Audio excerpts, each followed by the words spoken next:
Hello, and welcome, wonderful listeners, to another captivating episode of my podcast, Love People Technology Learning.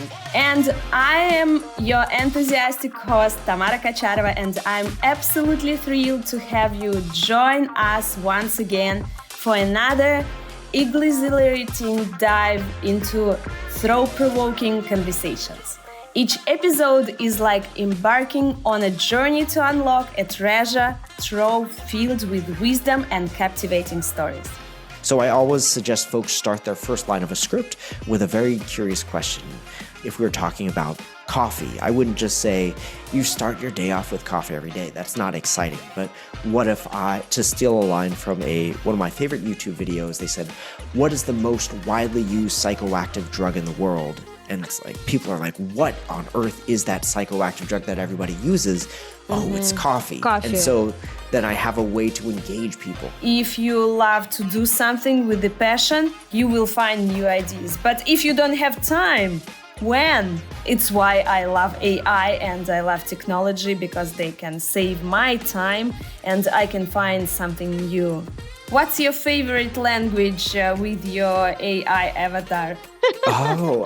So my favorite language is actually Romanian. I have a colleague who speaks Romanian, and there's an opportunity to send him fun videos throughout the day. So I really enjoy hearing my voice speak Romanian so that I know he's getting my message. Yeah. Yes, oh my God, yes, it's great.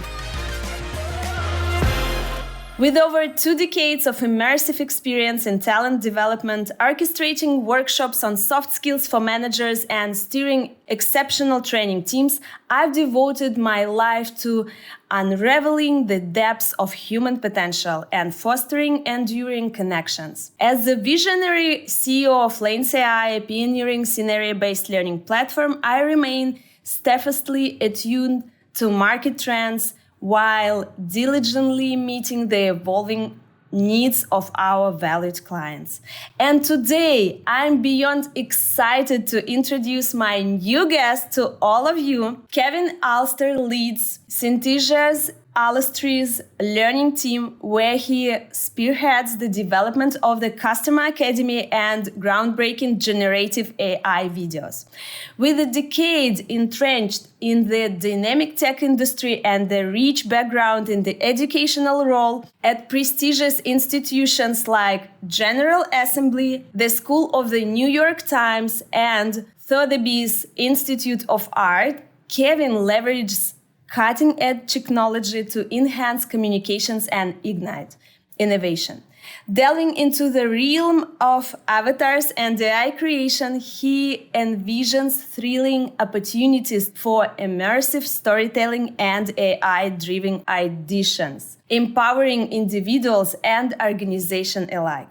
Today, we're at the edge of the exciting adventure, ready to dive deep into a range of topics that promise to make the episode enriching and exhilarating experience for all of you. Of course, the forefront of AI education and AI video, guided by none other than Kevin. Together, we'll explore the vast landscape of Kevin's expertise, uncovering the hurdles leaders face in leveraging AI to transform both learning and communication.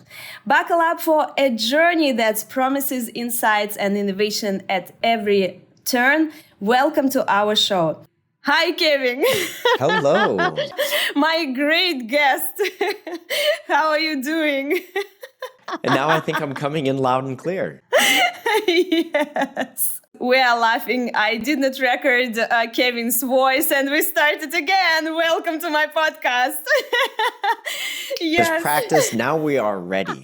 We are ready to go. Absolutely ready to go. And you're my first guest, which I didn't record. Thank you. Yes, thank you for this experience with me. You are welcome. Thank you for having this experience with me. And you are in Copenhagen right now, right? Yes, I am. Yes. I'm in Copenhagen, and, just for kicks, same answer. It is, it's 2 degrees. It could be sunnier, but yes, we're out here in Denmark. Yes, and that I've only been to Denmark once when we were flying to the Young Leaders Conference in Sweden. That was a year ago, and I remember that it's a great city to visit. What draws you to Denmark, and why did you move from the States to Copenhagen a few years back? Sure. So I can't pretend like it was my decision and my decision alone. And today, I'm beyond excited to introduce we were in my New York City, new and guest we to were all of you. wanting to live abroad, but we weren't sure when we'd take that chance. And being inside and having a lot of time to think, as we all did, my partner got an opportunity out here, and I knew very little about the city, but I was very excited to go and take this opportunity to live abroad. And Denmark, I've been here for 3 years, and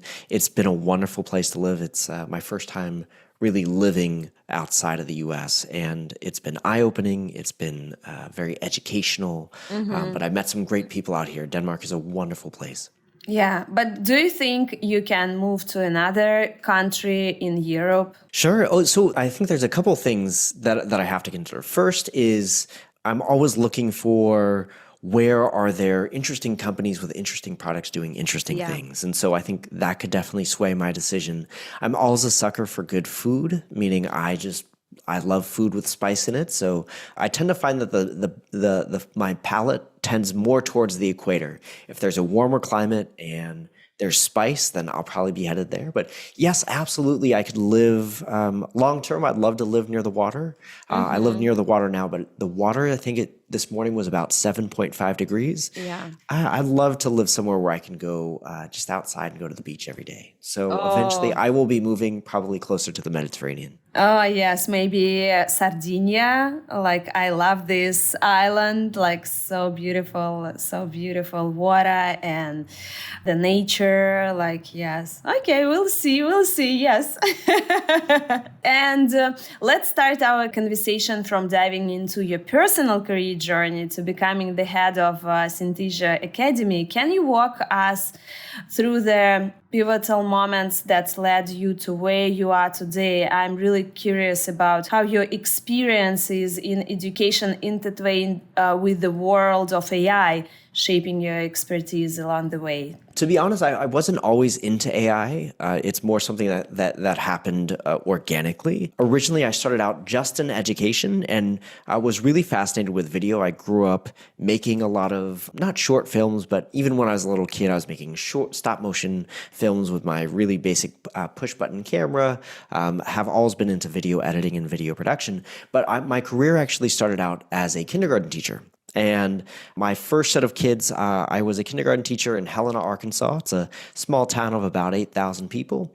And the kindergarten class that I taught is the class of 2023, meaning they graduated from high school last year, which is a very big milestone for me or something for me to think about how long I've been in education.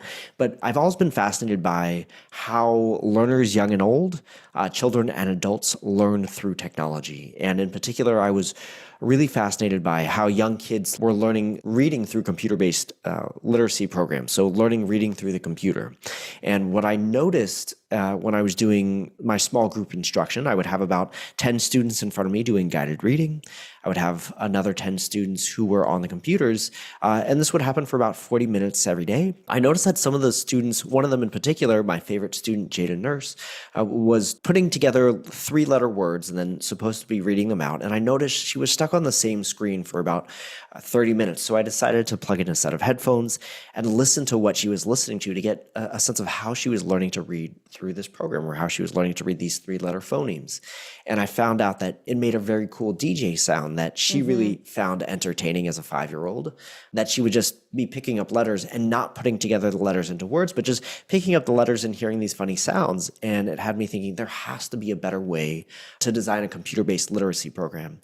And eventually, after 4 years of teaching and also coaching teachers in technology, I went and got a master's in instructional technology and media, where I had initially set out to make a better computer-based literacy program for young learners. But what I soon found myself as I dove more into how instruction is mediated through technology or how we learn with video, I soon found myself really diving into this the space of adult learners and how they learn through video-based instruction. And I found that video-based learning really hasn't changed a lot since what feels like the 1980s, where it's a lot of click to continue, a lot of boring e-learning, and a lot of lecture style that's delivered through video. And so, drawing on my video production background and my love of movies and film and everything else, I really set out to design experiences that are, I would say, edutainment than instructional, because I wanted video that we see everywhere else to be as entertaining in education. And finally, what led me to AI is when I landed in Copenhagen, I actually had a very fortunate opportunity to meet the founders of Synthesia. I didn't quite know what the product was, but I saw how AI video can change how we communicate through video, that it's not just about having a camera and being on camera with a mic and having editing skills, but this was something that would allow everyone to make video through the power of AI. And so, again, it was very much video and education. And then really only in the last 3 years have I really ended up in the world of AI. Yeah, and now I'm not surprised that you are a brilliant speaker in a conference, because you can lead like 25 kids in one room, and it means like you can lead adults, of course, because like to work with the kids, it's really so hard, and like I love it, and it's a great experience when you have experience with kids, with teens, with the adults, and you can analyze everything in learning processes, and you can be sure that you will give us like maybe the best result, the best like learning course or learning experience for the audience. It's a brilliant, and I love it. I really love it. When you talk about experience, I think that's moving from early childhood education into adult learning. I think one of the best things that I ever learned was how to design a full experience, because when you have young learners and you have to keep them engaged and capture their attention, there isn't any time for taking a break, or there isn't any time to check your notes, or there isn't any time to think about how an experience should lead to a particular outcome, because if you hesitate, if you pause, you will lose all 25 little people. Whereas I found that with adult learners, their attention spans, maybe you're fighting with having them go on their iPhones or checking Facebook during a training. But if you pause or you hesitate, adult learners can actually be gracious, where when it comes to designing an experience, you really have to think the full 30 minutes or 45 minutes, however long you have your learners in front of you, you have to think about what does that program look like from start to finish, and how do I design this experience for them? Otherwise, I will lose their attention. Yeah, absolutely. And what I see with my kids, that they learn a lot from the videos. Of course, it's like about like hard skills. It's about knowledge. It's not about life experience. But what can I see? That's like one day my son tell me, "Mommy, do you know how the storm happened? Like, how does it work?" And he did not read it in a book, but like he watched the video about this. And he can tell me like a lot of facts about something what happened all over the world. They learn a lot about facts about countries, about cities, about like everything, about people life. And they can learn faster than they listen the audio or like maybe read the book sometimes. Because, we can learn from what we see, what we hear, what we feel. Yes. And like for them, what they see is really important. For my kids, of course, it depends on you about like what happened with you and what's more important and like so simple for you. But like for my kids, I see it. And it's why the video is really important. Now, if it's valuable for like your experience, it's great. I find that it's not just with kids, but also with adult learners as well. I think the default way that we take in information is often through text. because we were taught how to write things out, how to craft an idea that's to be read, because it's very easy to write. But if you think about it, especially with explaining some topics or processes, or like you were explaining with a thunderstorm, there is a process that is better visually represented we rather need to than see it. having How it does read it work? Exactly. And I think that's the power of video. I don't think that video should be used for everything, but video can be used to engage us at the outset, and then it can be used to explain certain types of ideas or concepts much more clearly than if you were to have to read it off of a paper or screen and visualize it in your own brain. In some cases, like the water cycle, it just makes sense to see what are the steps in that process and have it visualized for you, so that you really can see, have a better sense of how the whole system works. Yeah, and maybe like because you told about that, about like engagement processes, what happened with us in learning processes, like can you give like maybe 5 tips about how to make the video more engaging?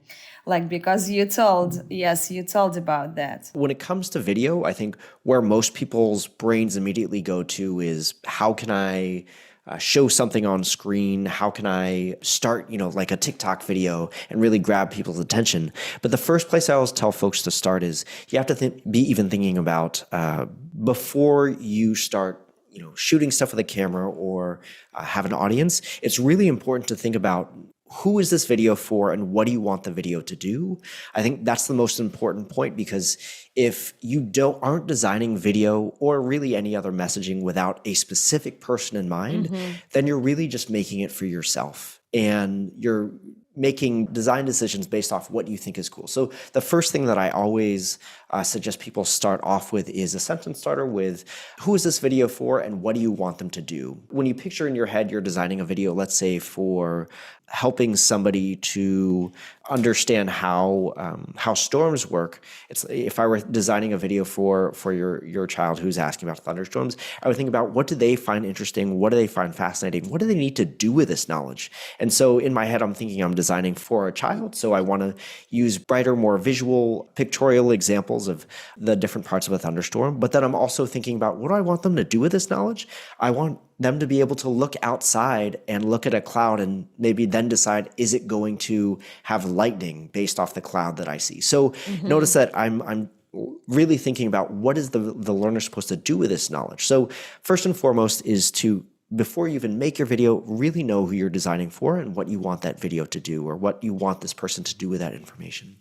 The second thing that I always coach folks on is to think about, what is the hook? And by that I mean, what is the first line of your video, of your script, that is really going to grab people's attention? Because I think people often focus on the visual, and that's important, but also you have to be thinking about what you're about to show them is particularly useful or is going to cure this itch of curiosity that they might have. So I always suggest folks start their first line of a script with a very curious question. If we were talking about coffee, I wouldn't just say, you start your day off with coffee every day. That's not exciting. But what if to steal a line from one of my favorite YouTube videos, they said, what is the most widely used psychoactive drug in the world? And it's like, people are like, what on earth is that psychoactive drug that everybody uses? Oh, it's coffee. And so then I have a way to engage people. So again, I'm not even talking about the visuals yet. I'm talking first about the audience and the purpose of the video. Then I'm talking about the hook. And then the third thing that I always coach folks on, if you really want to make engaging video, is to visualize what you want that video to do in your head. What is happening in the video, and have that in your head when you're designing the thumbnail. And by the thumbnail, I mean that little picture that everybody sees before they click on the video. Because what people often forget, that if nobody clicks on your video to begin with, they're never going to watch your video at all. Yeah. So all of these things are really about what happens before you even get into an editor, before you even pick up a camera. What do you want the video to do, and who's it for? What is that first question that's really going to grab your audience's attention? And then what is the thumbnail that's going to make people click on your video? Because if nobody clicks on your video, nobody's going to watch it. Yes, absolutely. Thank you for sharing. And now I want to go deeper to AI because it's so interesting for our listeners and for me, of course, sure, because like I love AI. I'm really a person who are so excited about everything what happened. And I love technology, honestly. It's not just about AI. And when it comes to me, I will tell you like a small story about myself. When it comes to me, I remember I think it was 2011, and like it was yesterday. Back then, I was the chief learning officer at a big and like international worldwide investment company, and leading a team of about like 15 folks in learning and development. And we weren't just doing in-person training. Thought like we were diving into the world of e-learning courses because it's just like started, and with online courses gaining serious traction along with the e-learning systems. And it was in 2000, I think 11, the same year. Then I met two of my good buddies, and one was a genius programmer, and the other was a designer and marketer. And we had long talks about the challenges businesses, like especially financial institutions, faced in employees development. And these guys pitched this idea that e-learning wasn't just about online courses or videos, or like it could also be about like simulators, serious online games that help develop like hard and soft skills, not just hard, because like, e-learning courses, it's more about hard skills. And they really fired me up with the notion that technology could revolutionize learning. And fast forward over 12 years, and we've been running lanes worldwide together. They're still my business partners to this day. And now I'm curious to hear your story. What sparked your fascination with AI?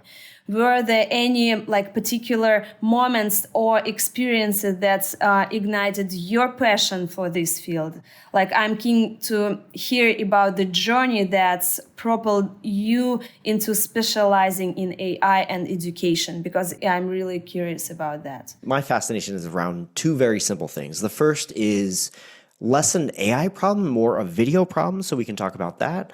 But then also, of course, with large language models, I think that's where my imagination was captured in terms of using large language models to scale up and scale down messaging. So the first one, I think, having a background in video, one of the things that fascinated me about AI was, if you think about traditional video versus AI video, traditional video is a very linear process. By that, I mean, you start off with your idea, then you have to, you might storyboard that out, then you script it, and then you record it, and then you record the audio, then you edit it, and then maybe go through a couple drafts, and then you put it out into the world.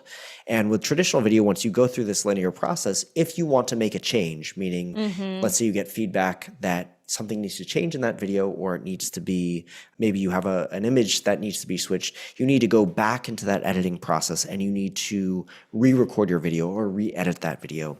And what I saw with AI video is that if everything is created from start to finish with AI avatars, so you're not using a script, you're not using a camera, you're not using a microphone, but everything is instead taking written down text and turning that directly into video. If you need to make a change, all you have to do is to go back into your script, change the words like changing a Google Doc, and the video itself updates. And so what that does is it turns this linear process into one that's more iterative, meaning you no longer have to go back to the middle or the beginning of the process to make a change, but rather you can make one or two changes and it live pushes out and updates your video in real time.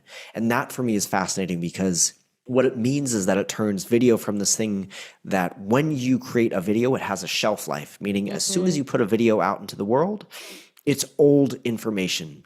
And if you want to change that information, you need to re-record and re-edit and update everything. So I think the first problem that I saw generative AI tackling is that idea of moving from traditional linear video into an iterative process and turning video into this live format that's actually always changing. The second one is with large language models. I think everybody's fascinated with how quickly you can build things or how quickly you can create content. And I think that's very fascinating.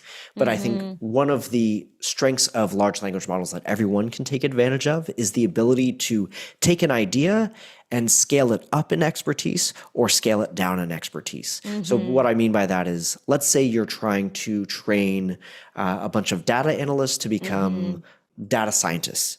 What you can do is you can take, let's say a subject matter expert has given you content to explain something, and you notice that the data analysts are not quite at the level to understand and interpret that explanation from the expert. You can take that same script and say, hey, like this is geared towards experts. I need you to level down this information so that these analysts can understand it. And what you can do with a few clicks of a button is generate another version of that information, but level down to your audience. Or if you want to, let's say you have information that you need to level up, you simply copy and paste your script in, you put in the characteristics or details of the audience you're trying to meet, and you can scale up the complexity of the explanation, or you can find other ways to explain ideas. And so it's this idea of taking that idea or that message and either the ability to make it more complex very quickly or to make it more easily understood very quickly, I think is one of the most fascinating things that helps us close this gap between how quickly we can understand information and how quickly we can act upon it, which is really, when we talk about the business of learning, that's what we're here to do, to help people understand information as quickly as possible so that they can do useful work with it. Yes, so great. Yes, because AI, you told that AI can save our time and money. And of course, it will help us to automate a lot of processes and in learning and development too, because like we need the time.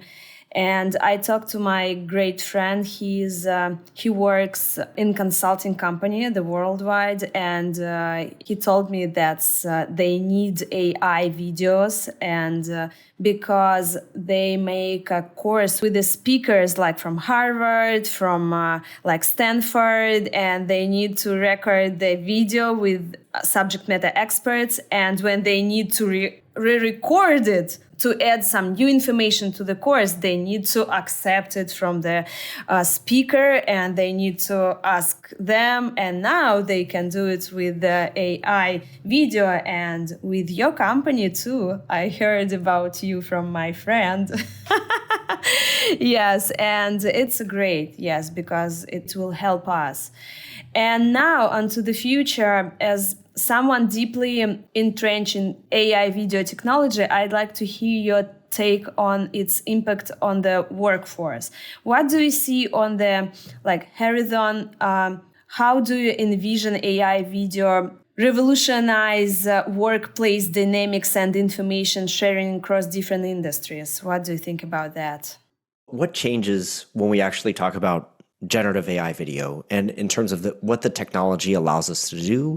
I think what it does is it allows everyone to be able to use video as a tool. Because if we look at the way things are now, if you want to design and develop a video, you either have to learn those video creation skills yourself, and then you also have to learn how to be comfortable on camera, or you have to learn how to edit in a particular way. And so when we look at different companies, what we're finding is that video is still designed by the few, but it's viewed by the many. Meaning only a few people can actually design a video, especially if you work at a big company and with a big brand, and there's a whole set of style guidelines for you to follow, and there's corporate messaging guidelines. Only a few people can make that video. But what AI video allows us to do is it lowers that adoption curve of being able to create video. Whereas maybe before I didn't feel comfortable being on camera recording my voice, now I can create a video just by typing. And so what I see on the horizon is that there's going to be more video that helps us do work. So currently you have it at maybe at a very high quality marketing level at the top of the organization where videos are released at the top of the company, or you have the daily work that's done through synchronous video. But in the middle, a lot of us are still using PowerPoints. We're still using text in order to get work done.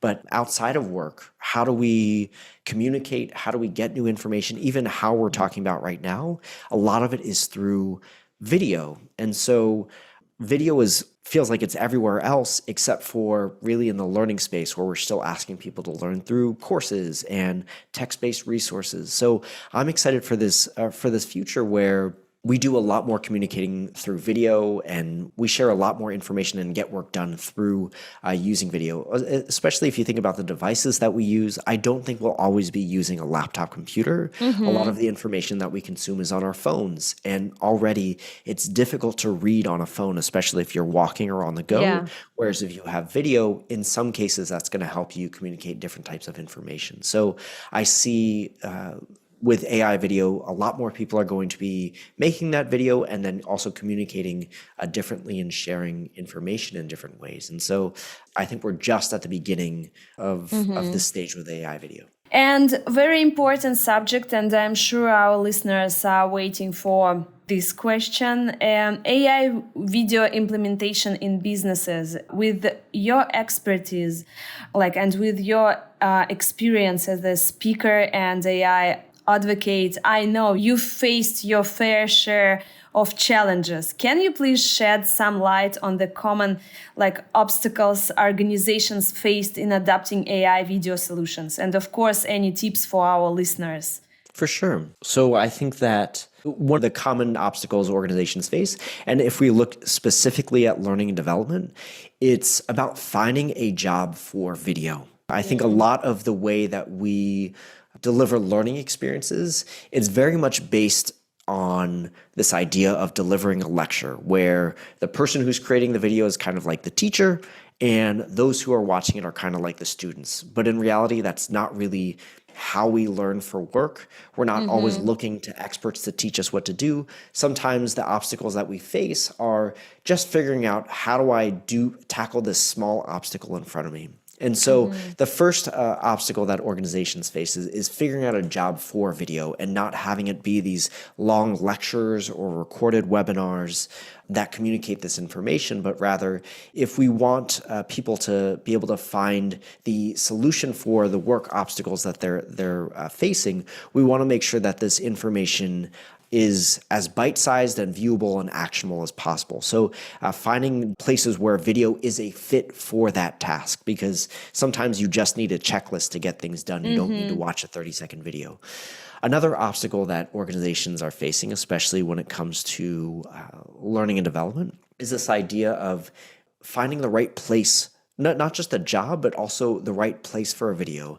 I think that a lot of video that we serve up in e-learning is served up in a learning management system, which is kind of, if you think about how we solve our problems at work, rarely when I have a problem at work, do I go to my LMS and search for a resource that's already there. I'll probably go into Google or I'll go onto YouTube to see if somebody else has solved this problem. I'm not in my company's LMS. So it's not just, again, finding a job for a video, but finding the right place for people to find these videos and find out where people are going to solve their problems and not having these videos just live in one place. And then the third thing I think is we need to figure out how to communicate with video. We're very good at watching videos, but we're not so good at creating them. Meaning, you could spend hours watching YouTube videos, but you're gritting your teeth through your last compliance training. And that's because the compliance training, when they went to turn it into e-learning, they just copied a lecture style format where it's a teacher at the front and the employees in the seats. Whereas that's just not how we take in information these days. And it's not how we use video to engage, entertain, and educate people. So again, finding a job for the video, finding the right place to serve it up, and then figuring out how do we actually communicate with this format that's becoming easier to produce. Yes, thank you for sharing. And maybe it's really good next question about solution. I'm sure like businesses seeking to harness the power of AI video technology can benefit from your expertise. And what advice would you offer to organizations looking to leverage AI video effectively? Like how can they navigate the complexities of implementation and maximize the potential of this technology to enhance their operations? When I get this question, I think the first thing that I'll think about, and especially when it comes to technology, is what is the tech good for? Like what does it actually offer that something else that's easier, simpler, and cheaper to implement? What can it offer? So I'll answer that question by saying, answering the question, what is AI video good for? Like I said before, it's really good about creating something quickly, and you're able to go from text into video very quickly. So what does that allow you to do? It's great for if you are designing courses with video. It's good for creating quick video prototypes. If you've ever designed and developed video for an e-learning course, you probably spend about 2 weeks on designing something, and then it goes out for feedback, and then it gets into this feedback cycle that goes on forever and ever and ever. Whereas if you could design a video that is 70% good or 80% good enough, you can get feedback on that and help produce something that you could actually get meaningful and useful feedback on. So first, AI video is good for creating video prototypes for the type of video communication that you'd like to have. AI video is also really good for any content that needs to be translated into multiple languages. I think this is something that hasn't existed before, and I'm not going to go so far as to say that it's really the best tool for localization, because whenever you translate content into other languages, that's when you have to think about the vocabulary you use, the expressions, and the word choice that you have to make sure it fits that culture. However, if it's internal and it needs to be, you work at a global training company, AI video is extremely good for quick translations or getting content that should be video into multiple languages with just a click of a button. Yeah. I think the last thing I'll say is AI video is also really good for if you have content that needs to be updated weekly, monthly, quarterly, because again, like we talked about before, AI video is iterative, where if you need to make changes, you can go back and it's like editing a Google Doc.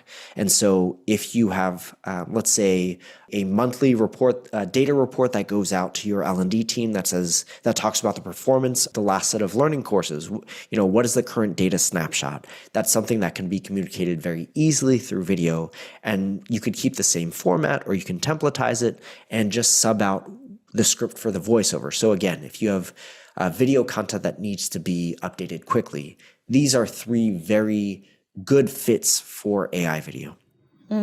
Yes, it's great. And I absolutely love multiply languages feature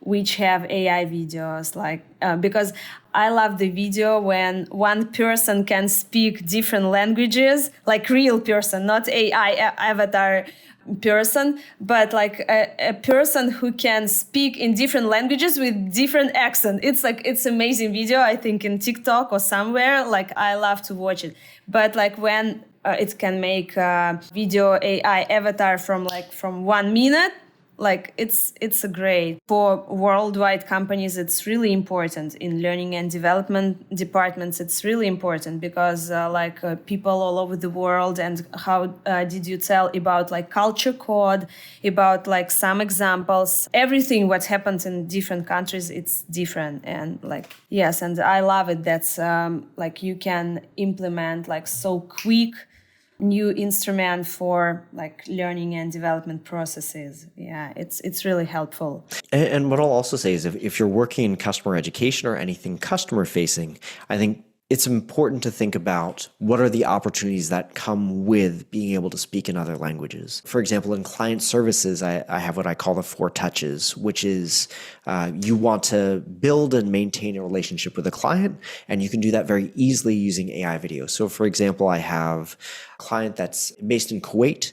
And it was very important for me to establish a good relationship from the outset in terms of introducing who I am, what is the work that we're going to do together, and then also making sure that there was a full experience and journey all the way to and through implementation.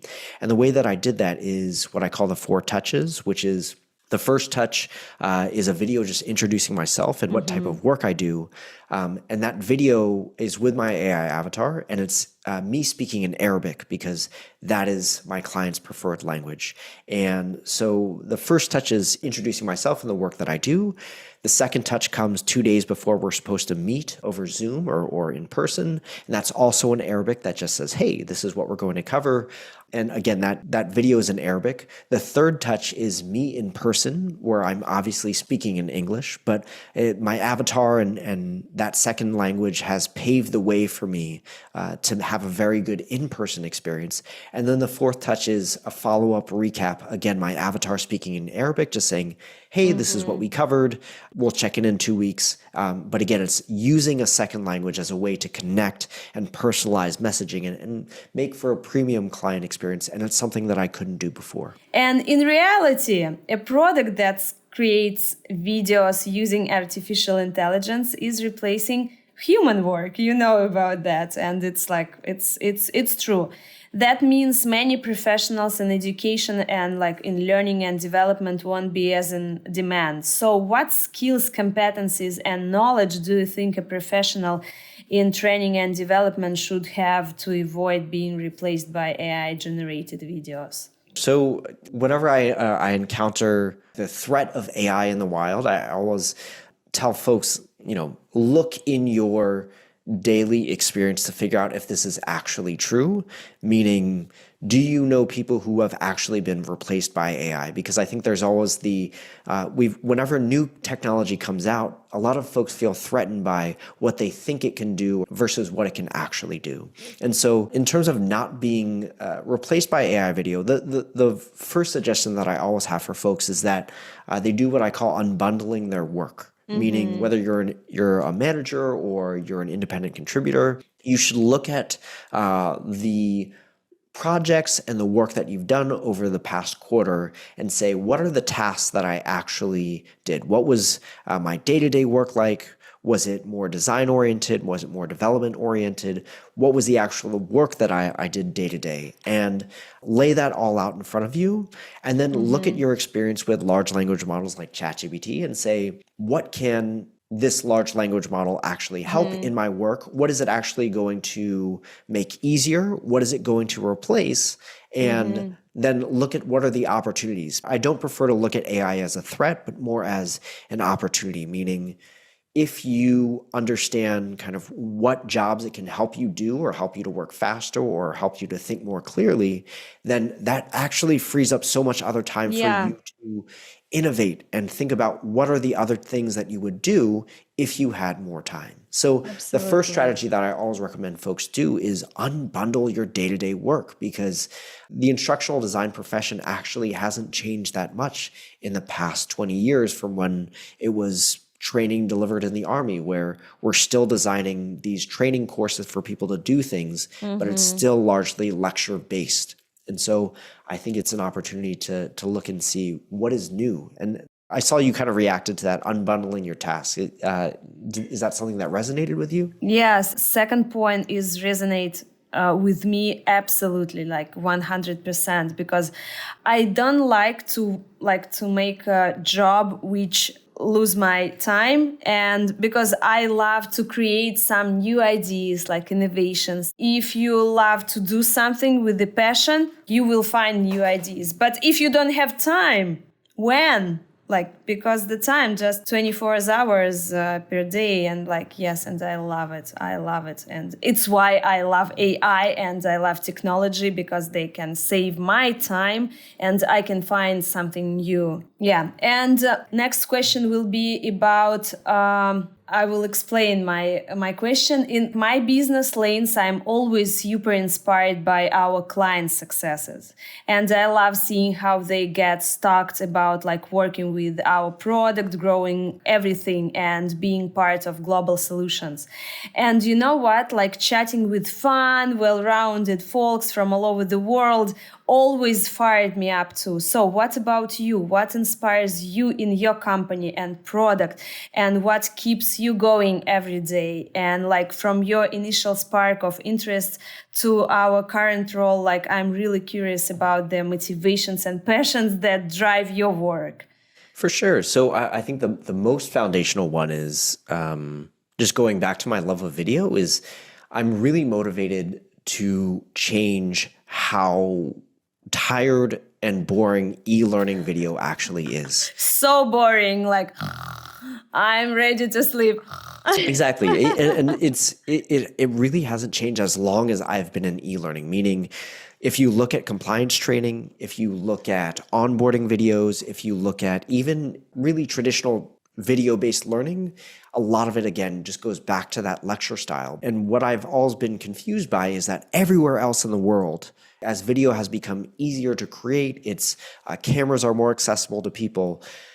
Every other channel that we look at video has completely transformed. If you look at, as people have iPhones and if you look at what that did for YouTube in terms of creating user-generated content, there's a whole other language and style and different types of videos that people create.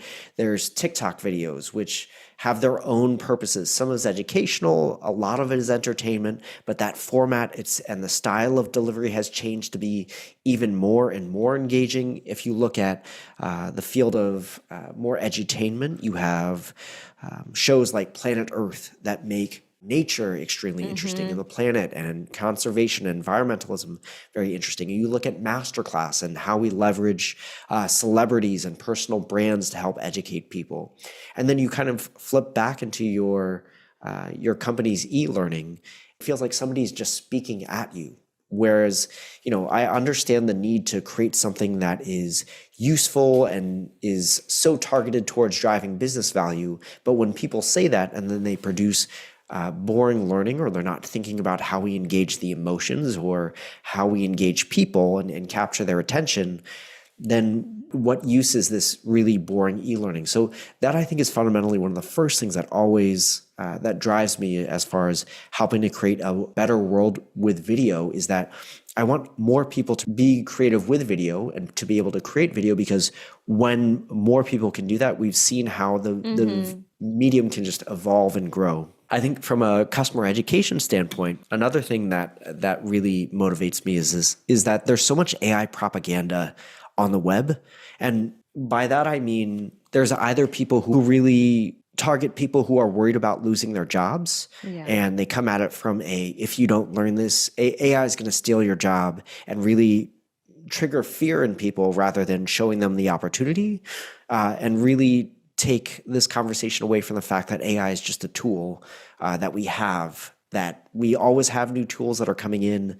And a lot of people talk about the fear rather than the opportunity of what this actually changes. And I think from my position at Synthesia Academy, I notice that we're still at the beginning of this adoption curve and figuring out what to do with generative AI. And so people need to be inspired. And that means showing them fun examples and things that they can do with video, particularly AI avatars. And then the last thing I'll say is I feel privileged and fortunate enough to work at a company that's prioritizing ethics and safety around what AI video can be generated versus not. And so I'm really in a place to experiment with my AI avatar and figure out what's possible with this new tech. And I love exploring this idea of what can I do with my human self versus what can I do with my AI self. What are the new opportunities? Like, if I can speak in 120 languages, what does that mean for the educational content I can produce? If I don't have to explain a set of skills 100 times over and over and over, then what can I use my human self for? Or the opportunity to personalize video communication at scale. If I'm able to generate videos algorithmically, what does that mean for how I communicate with people and the number of people I can connect with? So there's a lot of opportunities there, and I think we're just getting started. Yes. What's your favorite language with your AI avatar?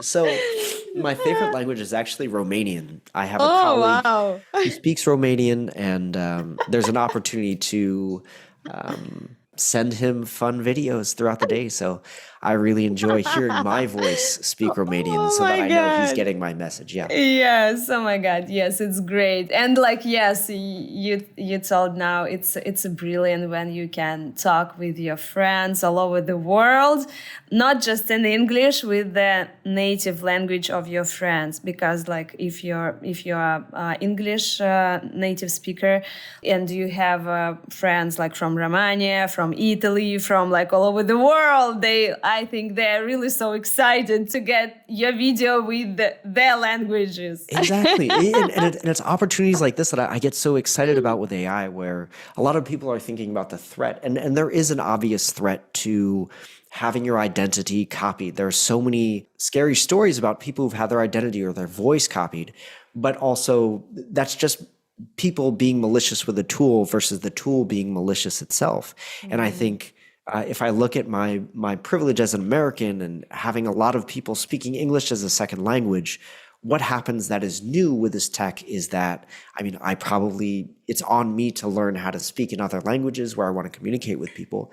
But if there's a small step forward that makes it easier for me to communicate with people in their native language, this is just one of those opportunities that I have. And so, again, the generative AI can be a tool if used well and correctly as a way to really democratize communication and have people create content to communicate with people that they couldn't with before. Yes, yes, brilliant. And building on the success of Synthesia Academy, can you share any compelling success stories or case studies where your solution have made a tangible impact on businesses? I love success stories about like different kinds of businesses and like product. Like share please with our listeners too. One of the case studies that comes to mind, there was a recruitment agency where they were doing executive education recruiting, where the traditional tools that you have available to you are sending cold emails to get on LinkedIn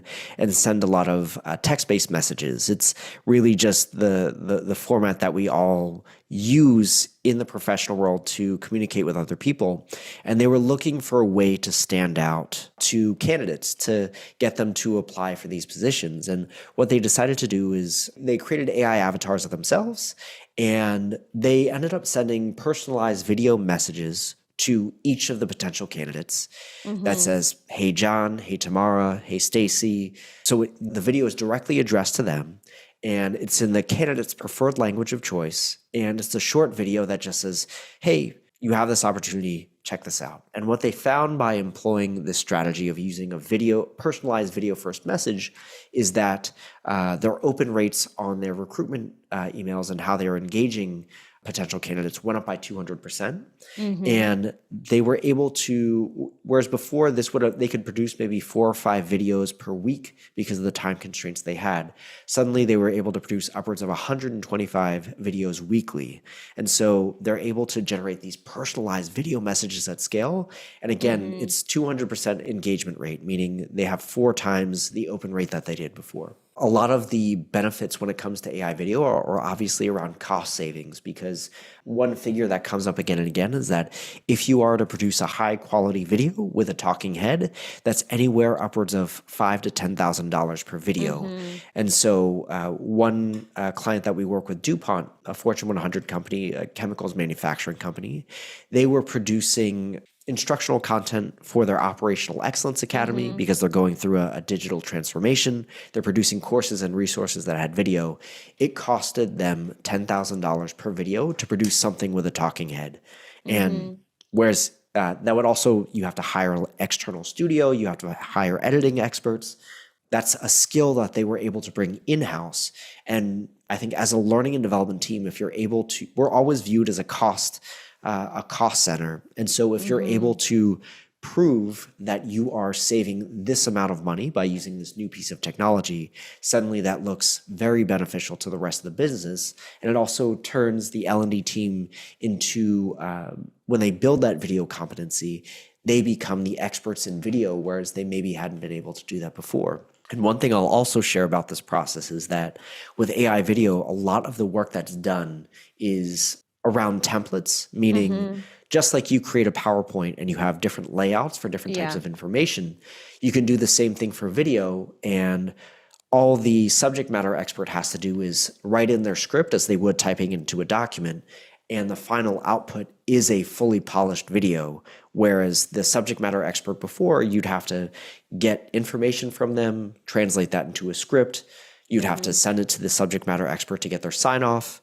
Well, suddenly the subject matter expert is directly inputting their information into the template, into the video. And so you're reducing the cost of getting that information. And then finally, what I will say is AI video has also been, or video in particular that's produced with AI, has been an opportunity for reaching non-technical workers and delivering non-technical training. One of my favorite stories that I have is actually from Karen North, who was using Synthesia at our old company, where she was working with floor managers who were not such a fan of computer-based learning, but she wanted to give them practice and feedback on how they were interviewing candidates for a job. And so what she did is, rather than embed these videos in a learning management system, she would produce short videos that were with AI avatars, and she would have them accessible by QR codes in the break room. And so what these floor managers had to do, since they weren't near a computer, is they just scan the QR code. It pulls up a video of a candidate.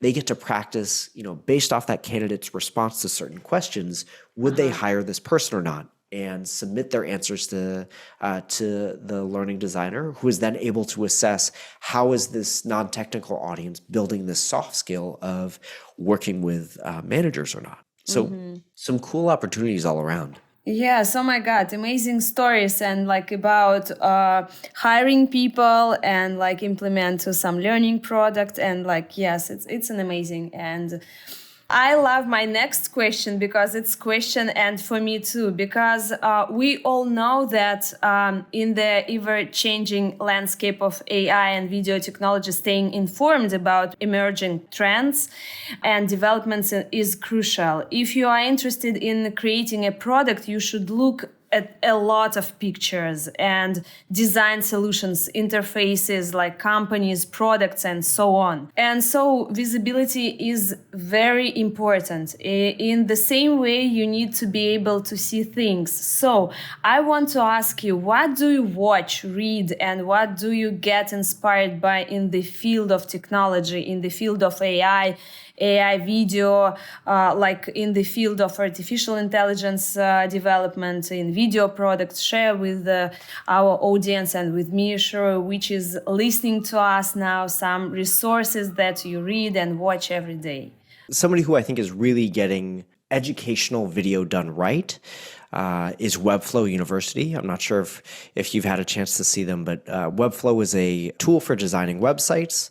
But their academy, Webflow University, where they teach skills and how to build certain projects, I think is the best version of educational and instructional video that there ever was. Meaning you watch it and rewatch it, even for skills that you're not interested in learning. Like you might not be interested in learning CSS, but you could watch their entire 20-minute video on how to do CSS for a web page because it's educational, it's entertaining, and it's extremely useful, meaning you could follow along as they build a website from start to finish, and you will be entertained and informed every single step of the way. That's the first suggestion that I have for listeners is go check out Webflow University. It's some of the best educational video content you'll ever see. The second is somebody else who has nailed video very well is on TikTok. Actually, there's a creator who does Supafast, Supafast, Figma. And what they do are these 30-second tutorials on how to build animations and how to use basic tools to create something decent in just 30 seconds. And it's all about how do you take an idea and how do you decide what is that idea for the format of video. They do that very well there. And then the third is I subscribe to an AI newsletter called The Neuron. The Neuron just has new tech news. It has AI. Every time that there's a new version of a large language model, it has those updates, as well as just important news around the space, whether that's new laws that are being released, or if it's for new versions, again, of the technology and kind of what affordances or changes come out as new things come out. But yeah, those are three resources that that's what I go to watch or listen to or read every day. Yes, it's great. Thank you for sharing.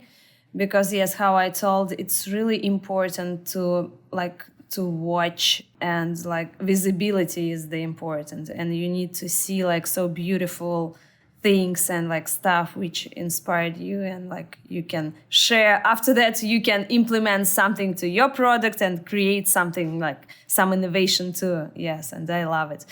And Kevin, I'd like to ask you a very helpful question for our listeners, and of course for myself as well. I was contemplating the integration and utilization of AI across various domains a lot. I always asked myself what qualities and skills are essential for success in this rapidly evolving landscape. I mean, even more soft skills, not hard skills, more soft skills. What do you think about that? The skills that I suggest, I think, are skills that are important regardless of the technology that's coming out. And a lot of them are focused more on what does your human technology allow you to do, because I think that's much more difficult to replace. So the first thing that I always suggest folks master is that they do great discovery, meaning they do the homework of understanding another human's point of view and what they're trying to get done. And so if we look at learning and development, often you're speaking to stakeholders from around the business, and they might be requesting training, or they might be requesting a particular course. That's pretty much how things happen. But your job is to really understand, where is this request coming from? Why does this other human that you're speaking to, what are the problems that they face? Why do they think that training is going to solve this? What is their point of view? What are they trying to get done?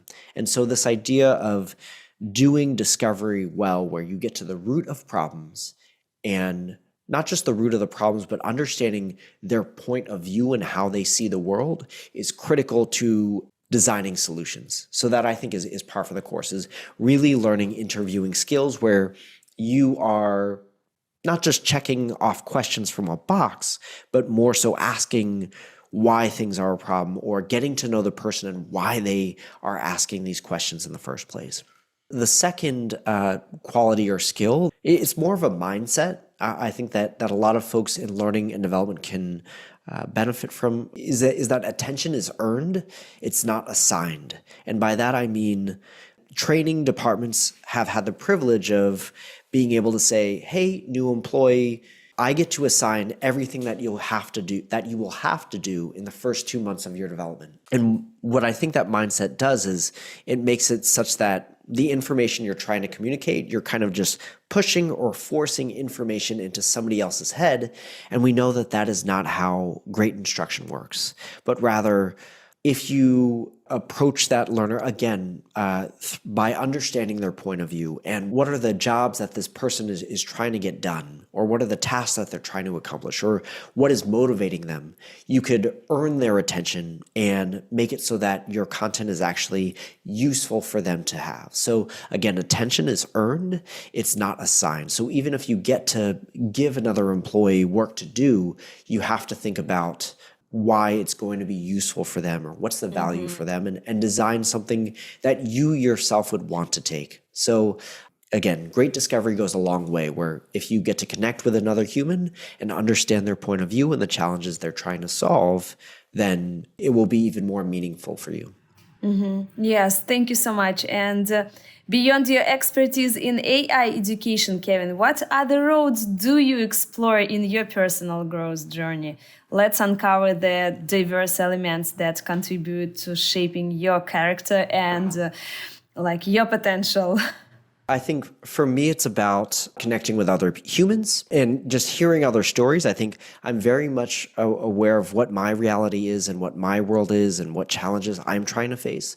But I think even if you're in the same work context or you work on the same team or doing the same work that you're doing, everybody has a different reality of how they're interpreting different facts and how they're making sense of the world and in part, that leads them to think about, how they make decisions. And so I think a lot of what I'm exploring in my personal growth journey is connecting with other people in the field and figuring out how they are tackling their version of how they're tackling particular problems.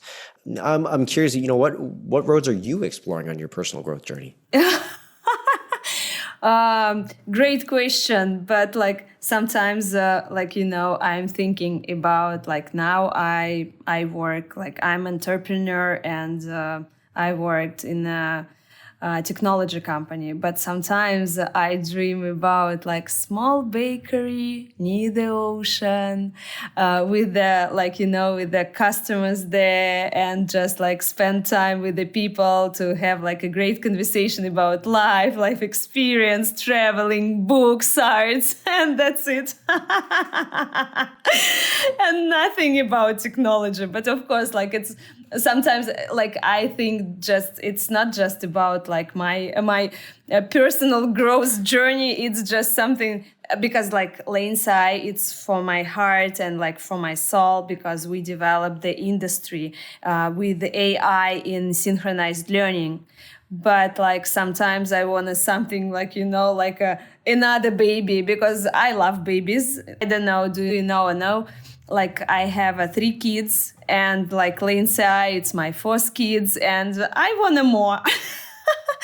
And a small bakery, it's my personal growth journey, maybe new baby.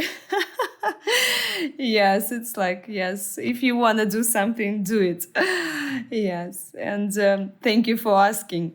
And we talked a little about AI, but maybe I want to know your thoughts about that. What do you think about replacing the human workforce by ChatGPT? I mean, copywriters, screenwriters, designers, and all these jobs.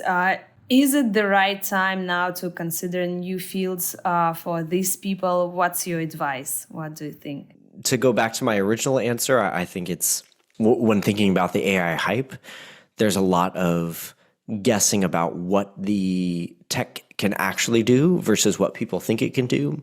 And so I remember when ChatGPT first came out, a lot of folks who were in SEO or who did blog posts and all those and worked in more copy heavy professions, they thought that they would be losing work. But is it the right time now for them to consider new fields? So far, I think the story of now has shown that it's not necessarily.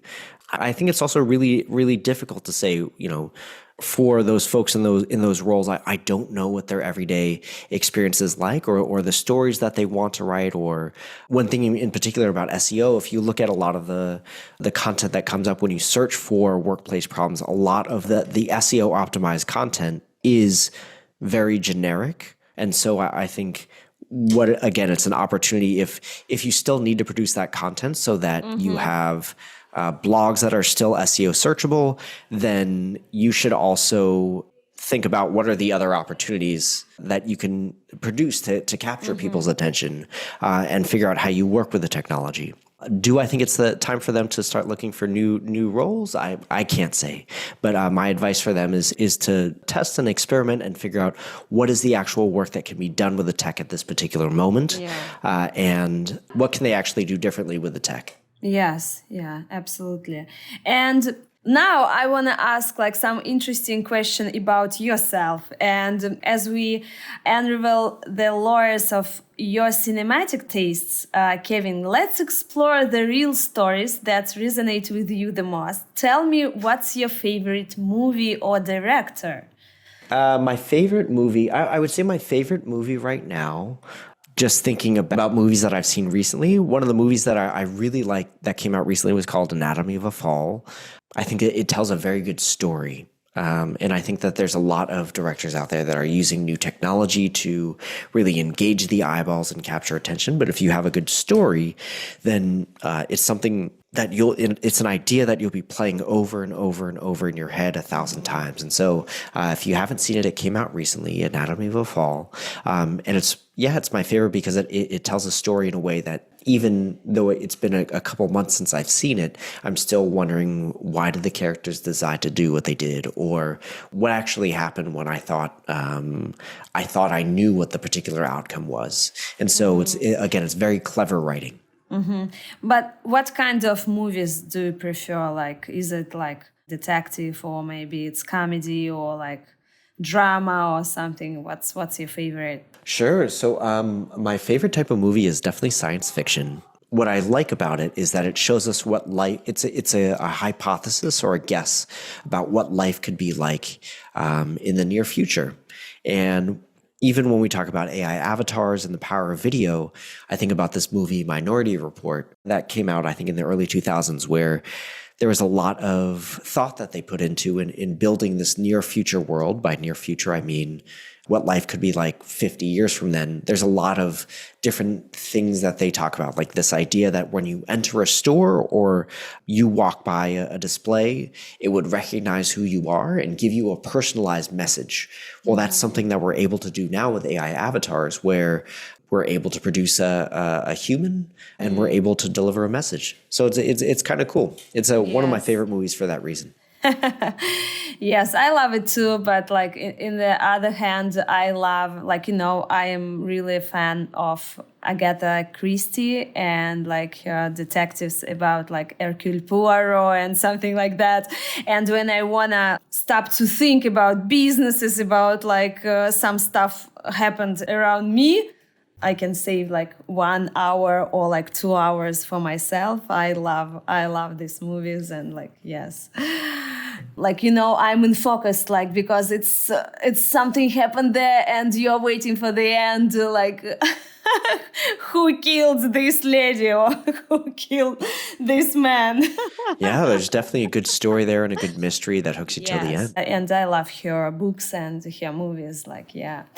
And as someone deeply immersed in the realms of technology and creativity, which artistic and like cultural movements captivate your attention? I mean, art, culture, and more importantly, which ones do you foresee shaping the landscape of tomorrow? This is a very big question. I don't know if I've really thought about this one. In terms of artistic or cultural movements that capture my attention, something that I am interested in is I think that a lot of video that I see is very formulaic, meaning when we think about how YouTube videos or TikTok videos, how the person is framed in the camera or how they're presenting themselves, I think it's almost like a cookie cutter where you could swap out the person and you could put in another, and it's even in another language. I feel like there's a global TikTok or YouTube format that everybody follows, but every now and then you capture people who really understand visual design or storytelling. They're able to use the same format in an interesting way. And so I'm trying to think of the particular artist that comes to mind, and I can't find their name, but what I will say is people who are teaching other people about how to take pictures with cameras and how to shoot good video. There are some very artistic creators who, very similar to Webflow University, capture a story, and you realize you're learning through the way this person is telling a story rather than them showing you something outright about what works or not. And so Yeah, if you're looking for inspiration, particularly in video, look for those people who teach you street photography techniques in particular, because they have a different way of framing themselves. They have a different way of delivering their message and a different way of telling their story, because they have this deep expertise in visual design and perspective and photography. So there's a lot of interesting things there. Yeah. And like you told about like video and like tell us a funny story related to artificial intelligence and video from your real life. Do you have like some some comedian or funny story? Maybe something that's unexpected is something that I struggle with. Is I produce a lot of content with my AI avatar as part of my job and as part of the way that I communicate with different audiences. And so just like I think we started off this conversation, I get asked this question all the time, like, oh, are you a real person or not? It's one of those questions I think that tickles me all the time, because one, it speaks to the quality of the technology, but then also in a way, my AI avatar opens up doors for me, or it opens up, it entertains people, or my AI avatar has been to places that I myself haven't been and could never go. For example, my AI avatar was on the Danish national news and also in the Irish national news. These are places that I couldn't have gone before, but suddenly, my avatar is taking up space in places I never could. And so I'm very much, I think, looking forward to a world where my AI avatar has done more things than I could have possibly hoped to in my human self, because I think it's exciting where, we already have these digital twins of ourselves, meaning we have our online persona. We're on Facebook, we're on Instagram, and we've kind of constructed an identity for ourselves based off these pictures and experiences and information that we give out to the world. But my AI avatar is a talking version of my human self. And so I'm excited for that life to take shape, or I'm excited for all the opportunities that my digital self can really take advantage of. You talk about like AI avatar with the passion that's now I want to try my own AI avatar. I've never tried it. And now like I have like, oh my God, I need to try it. Like, how does it work? Like for me, For sure. Yes, I want to do it. And thank you for these like stories, like for my passion, like for my life experience. And what was the last thing you asked ChatGPT? The last thing I asked ChatGPT to do was I'm submitting for a conference, like all things I'm talking about, scaling corporate communications. And that felt like a very bland or boring title. And so I typed in my title and I said, generate 10 alternative fun titles for me. And then I copied and pasted the description about who the attendees were for this particular conference. And I asked it to generate me 10 more titles, because I think nothing beats quick iteration like dropping it into a large language model.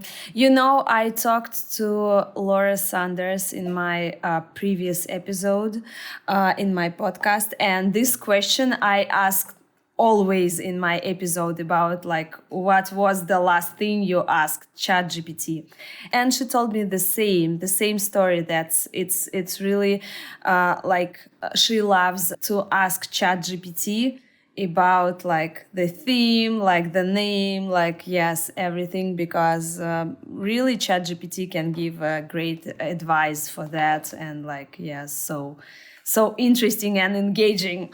Yeah, it's good for, it's really good for, if we think about what ChatGPT does really well, it brings up all of our baseline skills up to better.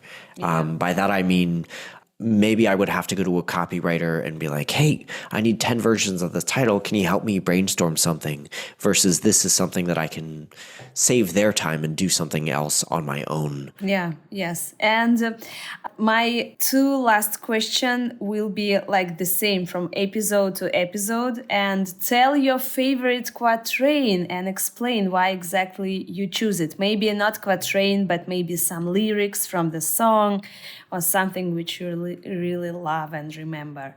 There's a poem that I love that's called Do Not Go Gentle Into That Good Night. And it's by, I think, Dylan Thomas. And there are 16 lines, but the opening stanza is, Do not go gentle into that good night.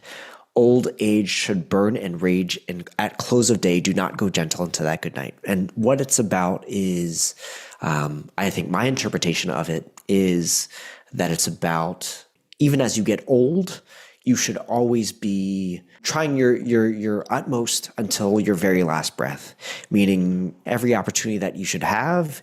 Rage until close of day means you should always try to be doing something useful until you absolutely cannot anymore. And maybe it's the original YOLO or Carpe Diem, just phrased better, but it is one of my favorite lines that I send this poem to my best friend every year to remind him that even as we are getting older, we still have so much more to do.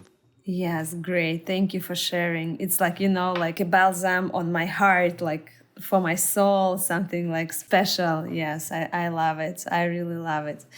And the last question, it's ask the next guest on my podcast. Here's how it goes. Every guest gets to throw a question at the next guest, and I believe it adds a unique touch, allowing the previous guest to pose a question to the next one. And last week, Lauren Sanders was my wonderful guest, and she passed on her question to you. Are you ready to answer? Yes, I am. Yes, great. Here is it. I would like your next guest to tell us the most impactful advice they have for themselves as a high school senior.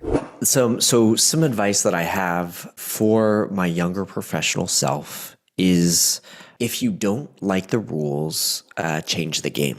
So by that I mean, I think in my younger self in my career, I thought a lot about what I saw my peers doing or successful people in the same space, primarily in learning and development. I saw what people were doing in kind of their path to success, and I was trying to emulate that. And I found that when it came to the corporate space, I found that rather than trying to be this extremely polished professional who was sitting at the table, with your hands folded and very serious, I found that did not fit me well. And maybe that's how people were supposed to communicate in that space. But where I found that I was able to do the best discovery with different stakeholders and build more successful programs is when I used my own personality to connect with these people. So they could be a senior director at a Fortune 100 company. And if I tried to speak in business or corporate speak, or I tried to be very serious or show that I was a certain type of professional that they may have been used to interacting with, it often did not work out for me. And so how I changed the rules was to do a bit more homework and a bit more digger deeping and find something in this person's professional information that I could really connect with and make sure that that's where I started the conversation versus trying to just be a polished order taker. And once I started connecting with people more deeply or had a more human or Kevin-like connection, then life got a lot better for me. Oh my God. Thank you for sharing. Thank you. And it was truly fascinating to learn about this aspect of your life and about you. And then I suggest asking you a question for the next guest. My question to him is, what do you not have the data to prove yet, but you have a hunch is correct? Okay. Guess what? We done. All right. We'll take it. Yes, Kevin. Oh my God. It was a great experience with you. And I'm really so thankful you about this meeting and about our conversation. And it's great because I'm here in the United States in South Florida. You are in Denmark. And always I'm open to communicate with you, to meet in person. If you will come to South Florida, welcome to my place in Fort Lauderdale. Yes, and always I'm open to talk about business, project, about everything, about life, traveling, yes, because it's I'm really passionate about people, not just about technology, business, about people and about human. Yeah. And with that, we are wrapping up another fantastic episode. A heartfelt thank you to every one of you for joining us on this enlightening journey through our podcast. Your support means the world to me, and I'm incredibly grateful for the opportunity to explore and discover alongside you. A special shout out to our wonderful guest, Kevin Alster. Thank you immensely for the inspiration and the invaluable opportunity to learn from you. I'm certain this exchange has been both enriching and inspiring for us all. It brings me great joy to initiate this meaningful dialogue about the significance of AI in our interactions, relationships, and professional endeavors. This conversation has been nothing short of exhilarating. I encourage you to delve into Kevin's insights as they serve as a profound and invaluable source of knowledge. I look forward to the opportunity to discuss its implication together in the future. This wealth of wisdom must reach as many people as possible, so I extend my gratitude to Kevin for granting us access to such an invaluable source of inspiration. Thank you once again for being part of our podcast family. Stay tuned for more captivating episodes brimming with engaging conversations and inspiring narratives. Until next time, take care, stay curious, and keep shining brightly. Bye!